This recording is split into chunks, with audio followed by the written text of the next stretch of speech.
All right, good morning, everyone. Welcome to Santa Barbara. Thank you all so much for being here today. Well, I think I know most of the people in this room. For those that I don't, my name is Tim Hade, and Santa Barbara is my home. And today, I am tasked with answering a question that I think is probably on a lot of people's minds. Why are we here? Well, the short story is that I was complaining to my wife, Becca, and she strongly recommended that I redirect my energy into trying to do something positive. And then the next day, I called my friend Jigar Shah, and I told him about this idea I had for a grassroots energy conference. And he said, great, I'm going to be in LA on May 7th for the Milk and Global Summit. Let's do it. And then I called my other friend, UCSB professor and Time 100 Next award recipient, Leah Stokes. Where's Leah? Oh, there she is in the back. And I told Leah that I wanted to have a 150-person conference in 60 days, and she said, you're an idiot. And here we are. But Susan asked me to talk for like 15 minutes, so I'll also give you the longer version of the story. The first reason that we're here today is because I'm very blessed to have awesome friends. This summit is an experiment. I genuinely don't know what's going to happen over the next few hours, but whatever the outcome, the effort that went into planning this over the last 45 days was incredible, and I couldn't be more grateful to everyone who played a role. First, Leah, Maddow, Kristen Palstrom, Lucas Boyd, and all the incredible people here at UCSB, particularly members of the 2035 Initiative. For those of you who don't know, the 2035 Initiative is a think and do tank. That's what they call it here at UCSB. That brings together world-leading environmental policy research labs to develop policy roadmaps for a low-carbon, equitable, and climate-resilient energy system. A special thank you to Diane Boss. Where's Diane? Hi, Diane. So, Diane was one of the inspirations for this event. Leah and I went to lunch with her, and she really encouraged us to do this, and she was supposed to be in Europe, but had an unfortunate accident, and that brought her back to the United States. And so the silver lining is that Diane gets to be with us today, and we're so grateful for everything you do, Diane. Also want to thank John Bowers and the Institute for Energy Efficiency, and Dean Charlie Hale, Dean Steve Gaines, and Dean Umesh Mishra for your support of both the 2035 Initiative and this event today. And finally, there are a number of student volunteers joining us to help throughout today, and we couldn't have done this without them either. The team at Constructive. What I didn't tell you in the short version of the story is about 20 minutes after I got off the phone with Jigar, I called him back and was like, I don't know how to organize an energy conference. And he introduced me to Susan Kish. And Susan, Jonah Wagner, Michelle Janikowski, and the team at Constructive led this entire effort, and nothing about today would have been possible without them. And in addition to their organizational efforts, Susan and her team also recruited about a half a dozen former DOE employees to come in from across the country and help us facilitate some of the conversations that we're going to be having later today. So thank you. I'm enormously grateful. Let's see. My friends at the Community Environmental Council. You'll hear more about this in a bit, but for those of you who don't are from out of town, RCEC is one of the leading environmental nonprofits in the world, and Sigrid Wright, M. Johnson, and the CEC team somehow found the time to help us organize this event, and we couldn't have done this without them. My friends at Schneider Electric. For those of you who don't know, Schneider Electric is a pioneer in many of the technologies we're going to talk about today. I've had the pleasure of working closely with many people at Schneider Electric for over a decade, including Sam Childress. Is Sam here? There's Sam. So Sam is one of the most innovative distributed energy people in the world. And I'm so grateful to her and her team for hopping in at the last minute and helping us pay for this thing. And last but certainly not least, my friend Romy Kadri and his team at Levelize Capital. In addition to funding a lot of the most innovative startups in Santa Barbara, they're also funding our after party tonight at the Brass Bear, located in the Funk Zone in downtown Santa Barbara. So if anyone's around after 5 o'clock tonight, please stop by. Everyone's welcome. The second reason that we're here today is science. And so I want to be abundantly clear that I understand that we're not allowed to use the words climate change anymore. And this is definitely not a climate change conference. It's clearly labeled as an energy and resilience summit. But the fact is that last year was the hottest year in recorded history and was almost certainly the hottest year in the last 125,000 years. And 125,000 years is a long time. And for those of you from out of town, here in Santa Barbara, the overwhelming majority of people don't just understand that climate change is a real problem because we read about it. It has profound impacts on our daily lives. Over the past decade, our county has experienced 13 weather-related FEMA disaster declarations, including the 2018 debris flow that killed 23 members of our community. Here in Santa Barbara, climate change touches all of us all the time. The third reason we're here today is momentum. Look, while we're on the front lines of climate change, our county has been a leader in climate action for decades. Our county supervisor, Laura Capps, is going to come up here in a minute and talk about that, but specific to energy infrastructure, even though we haven't solved a lot of the challenges we face yet, I do think there was a lot of optimism that we were on the right path until about a year ago, which brings us to the fourth reason we're here, anxiety. Look, from an energy and resilience standpoint, the last 12 months have not been kind to our community. First, almost exactly a year ago, we found out that as a result of the largest budget deficit in state history, many of the programs we were relying on to execute the energy resilience projects in Santa Barbara were being cut, which was a huge gut punch to many people in this room. And then there was an election in November that had some consequences. And then on January 7th of this year, our neighbors down the street in LA experienced devastating fires, resulting in unspeakable tragedy. And this brings us to the main reason that we've gathered here today, getting our swagger back. Look, I know a lot of people in this room are bummed out. There's a lot of uncertainty, there's a lot of fear. But what I know is that the people in this room are incredible, and we can accomplish amazing things together. So I want to make a prediction and tell you what I think is going to happen. We are going to build the best electricity system in the United States in Santa Barbara County, California.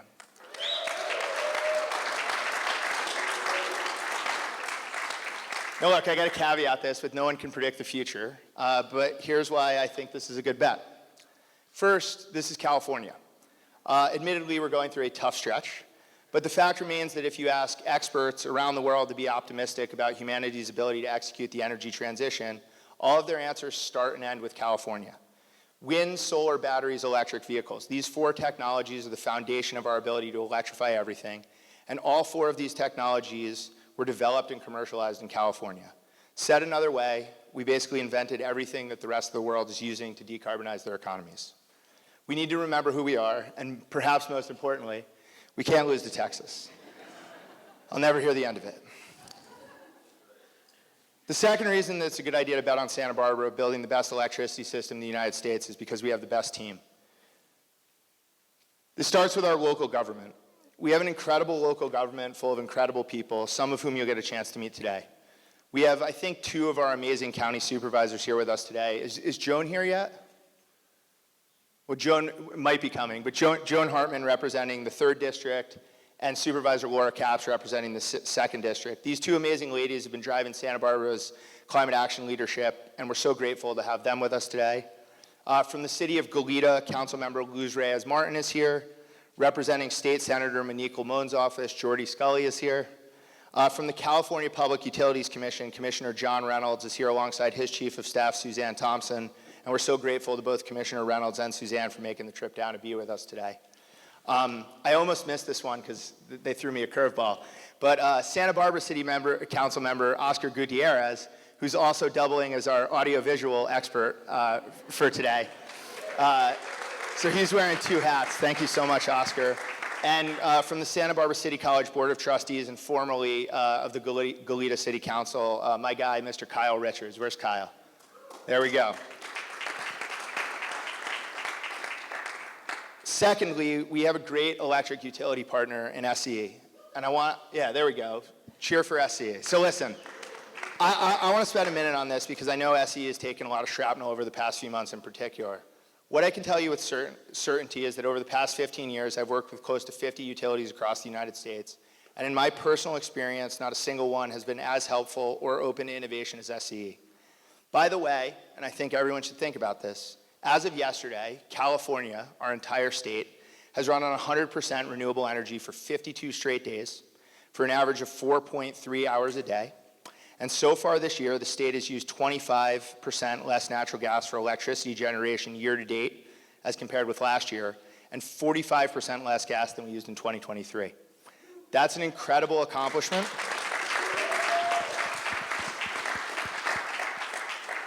That's an incredible accomplishment, and to be clear, none of that would have happened without the people from SCE. And we have a contingent of SCE people back here, and I would strongly encourage you to get to know them because they're awesome. We have not one, but 2 incredible CCAs serving this county.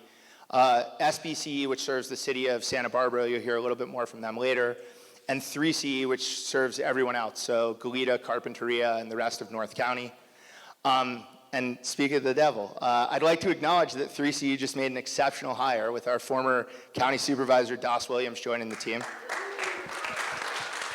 For those of you who don't know, Das has been critical to a lot of the climate action success that we've had in Santa Barbara over the last 2 decades, and we're super excited to have him working on the CCA side of the equation. And by the way, Supervisor Hartman just walked in, so wave, Joan. She's also the best. This is really important. So we have incredible skilled tradespeople across the county. I think my friend Bill Baker is here somewhere representing the local 413. If he's not here yet, he will be.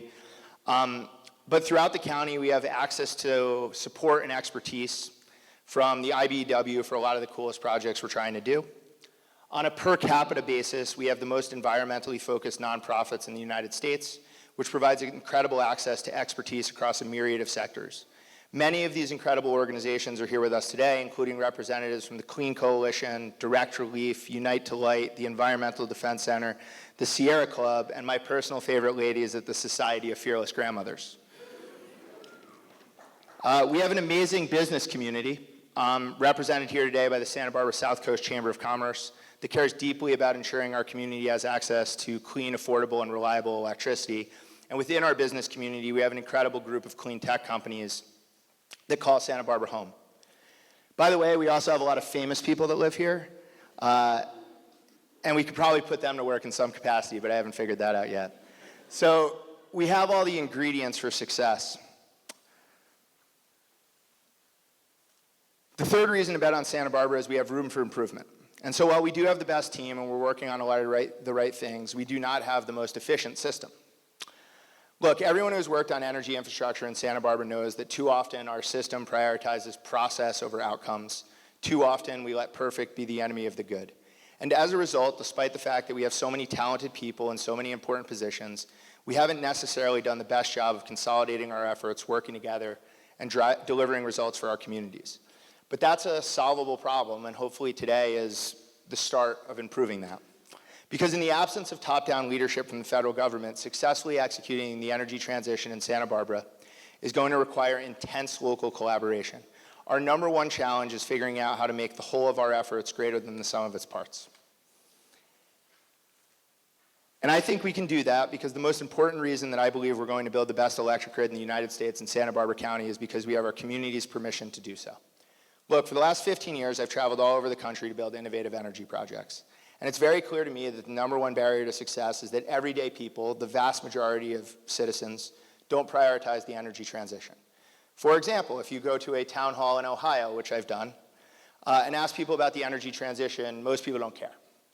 And the reason they don't care is that in the vast majority of the United States, people have access to affordable and reliable electricity, and they have other problems.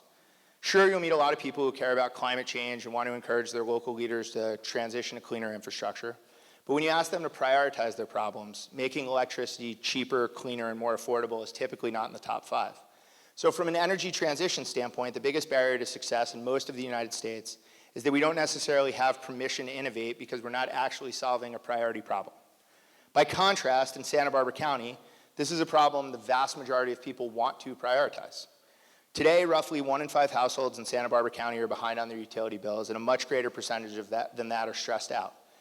Even if different families use different words, climate change and energy infrastructure has become a kitchen table conversation for so many members of our community.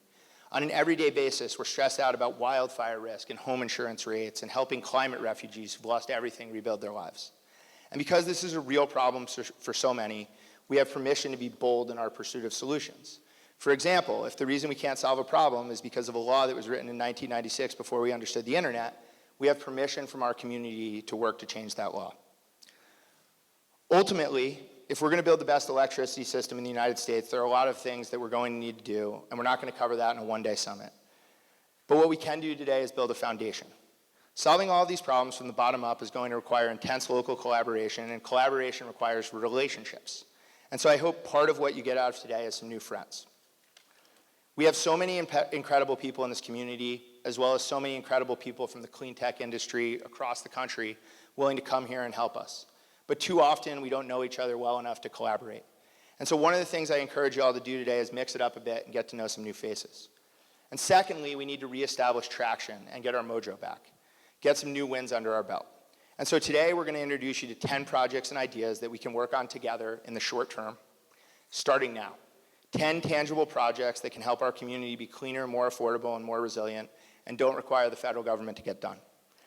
And while getting these projects and enacting these ideas won't solve all of our challenges, it would be a hell of a good start.